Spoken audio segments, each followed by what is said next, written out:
புது பொண்டாட்டி. திருமணமாகி மகிழ்ச்சியுடன் புகுந்த வீட்டுக்கு வந்த மருமகள் அடுத்து வந்த 15ஆம் நாளிலே மனக்கசப்புடன் தன் தாய் வீட்டுக்கு திரும்பி போய்விட்டாள் என்ற செய்தி அனைவரையும் அதிர்ச்சிக்கு உள்ளாக்கியது. பார்ப்பவர்களை பரவசப்பட வைக்கும் அழகான பெண் அவள். பெயர் மகாலட்சுமி. பெயருக்கு ஏற்றால் போன்ற தோற்றமுடையவள். பெண் பார்க்கும் சமயத்தில் தோதை பற்றி கவலைப்பட்ட அவர்களுடைய பெற்றோர்களிடம், வரதட்சணை பற்றி நீங்கள் ஒன்றும் நினைக்க வேண்டாம், எனக்கு எந்தவித எதிர்பார்ப்பும் இல்லை, உங்களால் முடிந்ததை உங்கள் பெண்ணிற்கு நீங்கள் செய்யுங்கள், மற்றதை நான் பார்த்துக்கொள்கிறேன் என்று பையனின் தாயார் ரெங்கநாயகி ஆச்சி ஆறுதலாக சொல்லிவிட்டார். பெண்ணிற்கு வைரத்தோடு வைர பூச்சரம் 30 பண தங்க நகைகள் மட்டும்தான் அவளுடைய தாய் வீட்டில் போட்டார்கள். சொன்னதைப் போலவே மாப்பிள்ளையின் தாயார் ரெங்கநாயகி ஆச்சி திருமணத்தன்று வைரத்தாலி, வைரத்தில் லாங் செயின், வைர வளையல்கள், தங்கத்தில் ஒட்டியான என்று மருமகளை நகைகளால் அலங்கரித்து அசத்திவிட்டார்.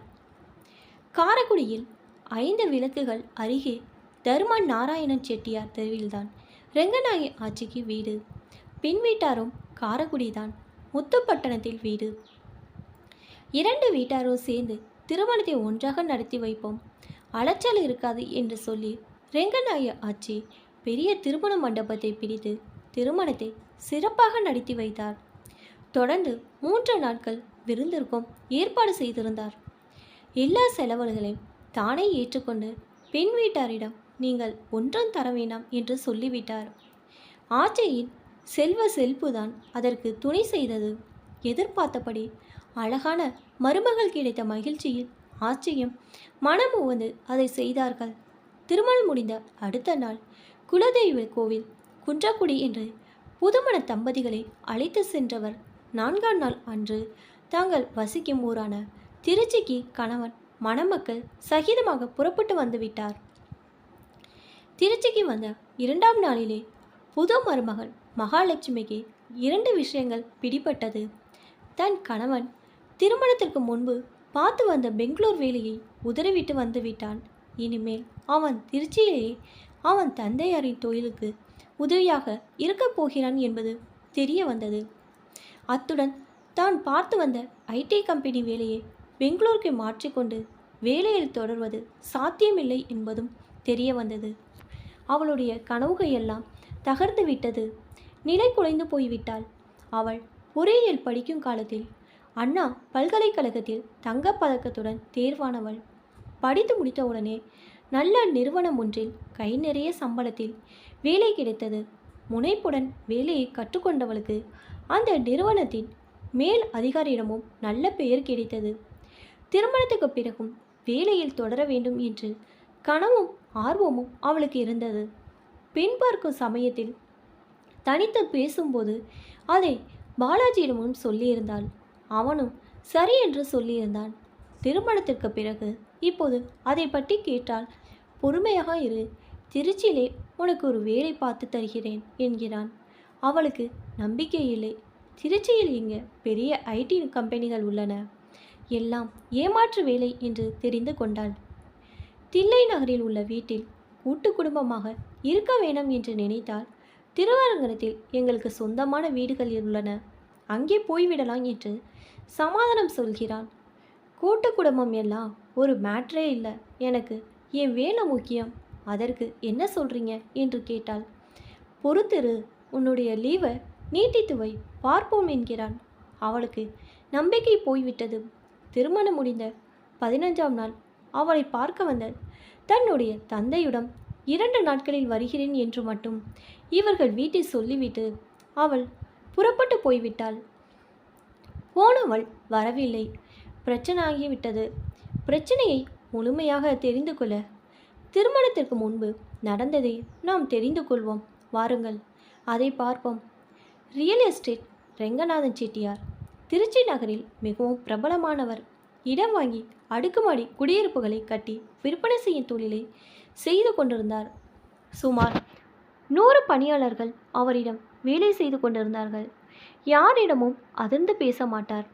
தன்மையாக தான் பேசுவார். எல்லாரிடமும் தன்மையாக தான் பழகுவார். ஒரு நாள் அவருடைய மனைவி ரெங்கநாயகி ஆட்சி வழக்கத்திற்கு மாறாக அவரிடம் அதிர்ந்து பேசவும் அவர் அதிர்ச்சிக்கு ஆளாகிவிட்டார். என்ன சொல்கிறார் ரெங்கநாயகி என்று அவர் மீண்டும் கேட்கவும் ஆச்சி அவர்கள் தன்னுடைய குரலை சற்று தாழ்த்தி கொண்டு மெதுவாக சொன்னார்கள். எதற்காக நம் மகன் பாலாஜியை பெங்களூர் வேலையை விட்டுவிட்டு இங்கே வர சொன்னீங்க? நானாக வர சொல்லவில்லை. அவன் வேலை பிடிக்கவில்லை. அதிகமான பணி சுமை. காலை 9 மணிக்கு போனால் இரவு 7 மணி வரை வேலை பார்க்க வேண்டியதாக இருக்கிறது. சனிக்கிழமைகளில் கூட வந்து வேலை பார்க்க சொல்கிறார்கள். தீபாவளி, பொங்கல் என்று பண்டிகை நாட்களுக்கு ஒரு நாள் மட்டும்தான் விடுமுறை கொடுக்கிறார்கள் என்று சொன்னான். ஆமாம், அவன் வேலை பார்ப்பது அமெரிக்க கம்பெனி. ₹1,00,000 சம்பளம் கொடுக்கிறார்களே, வேலை பார்ப்பதில் என்ன தவறு? அவன் கூட படித்த பையன்கள் எல்லாம் 30,000 40,000 சம்பளத்தில் தடுமாறி கொண்டு இருக்கிறார்கள். 3 வருடங்களுக்கு முன்பு 60,000 சேர்ந்தவனுக்கு இப்போது ₹1,00,000 சம்பளம் கொடுக்கிறார்களே, அதற்காக சந்தோஷப்பட வேண்டாமா? அத்துடன் பெங்களூரையும் பிடிக்கவில்லை என்கிறான். நல்ல ருசியான சாப்பாடு கிடைக்கவில்லை என்கிறான். மேலும் அங்கே நிலவும் அதீதமான போக்குவரத்து நெரிசலில் வண்டி ஓட்ட முடியவில்லை என்கிறான். அங்கே எங்கே பார்த்தாலும் பல இடங்களில் டிராஃபிக் ஜாமாகி விடுகிறதாம். அவன் குடியிருக்கும் மல்லேஷ் பாளையாவிலிருந்து மடிவாள வந்து சேர 2 மணி நேரம் ஆகிறதாம். நாம் ஊருக்கு காரை எடுத்துக்கொண்டு வரக்கூடாது என்று சொல்லியிருக்கிறோம். ஓம்னி பஸ்லி தான் வந்து திரும்ப வேண்டும். பெங்களூரில் 12 லட்சம் கார்கள் உள்ளவனாம். ஓலோ டாக்ஸி மட்டும் 1 லட்சம் வண்டிகள் ஓடுகின்றதவாம். வீட்டை விட்டு வெளியே வந்தாலே சல்லையாக இருக்கிறது என்கிறான். அதனால்தான் வேலையை விட்டு வந்துவிடு என்றேன். இங்கே வந்து என்ன செய்ய போகிறானாம்? என்னுடன் சேர்ந்து என்னுடைய தொழிலை பார்க்கட்டுமே. எனக்கும் நம்பிக்கையான உதவியாளர் ஒருவர் வேண்டியாகியிருக்கிறது. அதே சம்பளத்தை இங்கே மாதம் மாதம் நான் தருகிறேன் என்று சொல்லியிருக்கிறேன். வீட்டோடு தங்கிக் கொள்ளலாம் இல்லையா? யோசித்து பார். அதில் யோசிப்பதற்கெல்லாம் ஒன்றுமில்லை. அவனுக்கு 1 வருடமாக பெண் பார்த்து கொண்டிருக்கிறேன். ஒன்றும் அமைய மாட்டேன் என்கிறது. பெண்ணை பெற்றவர்கள் பலவிதமாக கேள்வி கேட்கிறார்கள். வேலையில் இருக்கிறான், வெளியூரில் இருக்கிறான் என்றால் பெண் கிடைக்கும். சொந்த தொழில் அப்பச்சியோடு சேர்ந்து செய்கிறான் என்றால் பெண் கிடைப்பது கஷ்டம். ஆகவே திருமணம் முடியும் வரை அவன் வேலையில்தான் இருக்க வேண்டும். அதற்கு பிறகு நீங்கள் இருவரும் சேர்ந்து உங்கள் இஷ்டப்படி செய்யுங்கள். அதுவரை என் பேச்சை கேளுங்கள். உங்கள் அண்ணன் மகன் இவனை விட 2 வயது மூத்தவன். அவனுக்கு இன்னும் திருமணம் முடியவில்லை. ஏனென்று அவர்களிடம் கேட்டு பாருங்கள். கதையாக சொல்வார்கள். தன் மனைவியின் பேச்சில் இருந்த நியாயத்தை உணர்ந்தவன் அதற்கு பிறகு பேசவில்லை. அவர்களின் உரையாடல் முடிவிற்கு வந்தது. இதுதான் திருமணத்திற்கு முன்பு நடந்தது. சென்னையில் பெண் பார்த்து திருமணத்தை எட்டி செய்து கொள்ளும் சமயத்தில் பெண் வீட்டாரிடம் திருமணத்துக்கு பிறகு பையன் வேலைக்கு செல்ல மாட்டான், திருச்சியில் எங்களோடு தான் இருக்கப் போகிறான் என்பதை இவர்கள் சொல்லவில்லை. அதேபோல் தன்னிடம் தனித்து பேசும்போது திருமணத்திற்கு பிறகும் நான் வேலைக்கு செல்வேன் என்று பெண் தன்னிடம் சொன்னதை பாலாஜி தன் பெற்றோர்களிடம் சொல்லாமல் விட்டுவிட்டான். அதை அவன் சீரியஸாக எடுத்துக்கொள்ளவில்லை. அதுதான் காரணம். இப்போது அதுவே கோளாறாக போய்விட்டது. பெண் கோபித்து கொண்டு போய்விட்டாள். நான் வேணுமென்றால் என் கணவர் இங்கே வரட்டும். நான் திருச்சிக்கு போய் அவர்கள் வீட்டில் முடங்கி கிடப்பதை விரும்பவில்லை. எனக்கு என் வேலை முக்கியம். நாளை முதல் நான் மீண்டும் வேலைக்கு போகப் போகிறேன் என்று உறுதியாக சொன்னவள் அதை செயல்படுத்தவும் துவங்கிவிட்டாள். ரெங்கநாயகி ஆட்சியின் மூத்த சகோதரர் காரைக்குடியில் அழகப்பா பல்கலைக்கழகத்தில் மனையியல் பேராசிரியராக பணியாற்றிவிட்டு இப்போது பணி ஓய்வில் இருக்கிறார். திருமணமாகும் தம்பதியர்களுக்குள் பிரச்சனை என்றால் சிறப்பாக பேசி பிரச்சனைகளை சரி செய்து தம்பதிகளுக்குள் ஏற்படவிருக்கும் மனமுறிவை சரி செய்து விவகாரத்தில் முடியாமல் இருவரையும் சேர்த்து வைக்கக்கூடிய வல்லமை பெற்றவர் அவர். திருமண ஆலோசகர் தன் சகோதரி வீட்டில் பிரச்சனை என்பதை கேள்விப்பட்டவுடன் புறப்பட்டு வந்துவிட்டார். இவர்களிடமும் பேசினார். சென்னைக்கு சென்று பெண்ணிடமும் பெண் வீட்டாரிடமும் பேசினார்.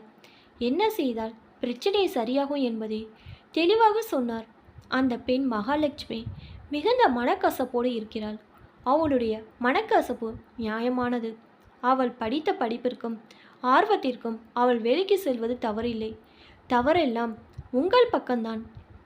திருமணத்துக்கு பிறகு எங்கள் மகன் எங்களோடு தான் இருக்கப் போகிறான், பெங்களூருக்கு செல்ல மாட்டான் என்பதை நீங்கள் மறைத்து விட்டீர்கள். அது முதல் தவறு. அந்த பெண் திருமணத்துக்கு பிறகும் நான் வேலைக்கு செல்வேன் என்று சொன்னதை உங்கள் மகன் உங்களிடம் சொல்லாமல் மறைத்து விட்டான். அது இரண்டாவது தவறு. மனக்கசப்பிற்கு மறந்து கிடையாது. அந்த இரண்டு தவறுகளையும் சரி செய்வதுதான் முறையாகும். அதுதான் தீர்வும் கூட. தாமதிக்காமல் உடனே அதை செய்யுங்கள். என்ன செய்ய வேண்டும் என்பதை நீங்களே சொல்லுங்க அண்ணே என்று ரெங்கநாயகி ஆச்சி இடைமறித்து சொல்லவும் அவர் தொடர்ந்து சொன்னார். என்னிடம் படித்த மாணவர்தான் பாலாஜி. வேலையை பார்த்த கம்பெனியின் முதன்மை அதிகாரி, அதாவது சிஇஓ. நான் அவரை பார்த்து பாலாஜி மீண்டும் வேலையில் சேர ஏற்பாடு செய்கிறேன். அத்துடன் அவர்களுடைய சென்னை கிளைக்கும் மாற்றல் வாங்கி தருகிறேன். மகாலட்சுமி வேலை பார்க்க நிறுவனம் திருவான்மையூரில் இருக்கிறது.